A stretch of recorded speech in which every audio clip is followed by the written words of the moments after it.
આપણે આ વિડીયો બનાવવા માટેનો એક જ હેતુ છે કે બસ આપણે આ વસ્તુ જોઈ અને દિમાગમાં આવ્યું એટલે આ વિડીયો બનાવ્યો છે. બાકી એવું કાંઈ નથી કે આમાં બધાને લાગુ પડે, બધાને સુધરી જ જાવ કે બધાને સુધારવા માટે આ વિડીયો બનાવ્યો, એવું કાંઈ નથી. સવારમાં ઘરેથી નીકળો અને મારા ધંધા ઉપર જતો હતો હું, તો આપણે જે સિગ્નલમાં રેડ લાઇટ થાય એટલે વાહન ઊભા રાખવાનું ફોલો સુરતમાં બધા ચાલુ કરી દીધું છે અને સારી વસ્તુ છે, કરવું જોઈએ. પણ મને એક દ્રશ્ય એવું આજે જોવા મળ્યું કે રેડ સિગ્નલ થાય ને એની પહેલાં ગ્રીન સિગ્નલ હોય, પછી યલો નંબર ચાલુ થઈ જાય. યલો નંબર ચાલુ થઈ જાય એટલે આપણે ગાડી આપણી આગળથીને સ્પીડ ધીમી કરી નાખવાની હોય, એટલે આપણે સિગ્નલ પાસે પહોંચીએ ને તો ગાડી ઊભી રહી જાય, એકદમ ડાયરેક્ટ બ્રેક ના મારવી પડે. તો એવું દ્રશ્ય ઘણી વખત આની પહેલાં જોવા મળ્યું છે, પણ આજે જોવા મળ્યું ને તો મને એવું અંદરથી એક આવ્યું કે ભાઈ આ બાબતનું આપણે થોડીક જાણકારી શેર કરવી જોઈએ. પછી કોઈને લાગુ પડે ના પડે એ વાત અલગ છે.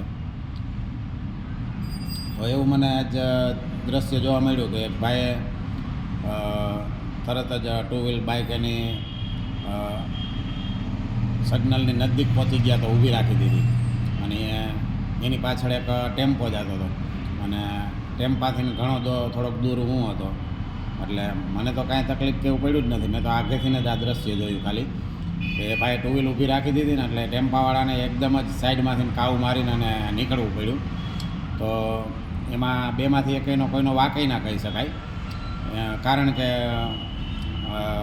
ગ્રીન લાઇટ હોય પછી યલો લાઇટ થાય ને પછી રેડ લાઇટ થાય, એટલે ટુ વ્હીલવાળા ભાઈને કદાચ ખ્યાલ હશે કે યલો લાઇટ થઈ એટલે ઊભી રાખી દઉં, પણ સ્પીડમાં હોય એને ઊભી ના રાખી શકીએ આપણે, તો એને ઊભી રાખી દીધી અને ટેમ્પાવાળાએ ઊભી ના રાખી શક્યો, તો સાઈડમાંથી એને ડાયરેક્ટ કાવ મારીને નીકળવું પડ્યું.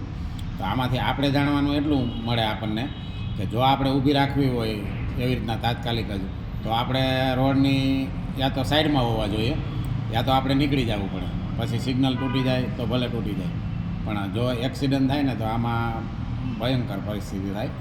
એટલે મને એવું જાણવા મળ્યું કે આપણે આ વાત શેર કરવી જોઈએ.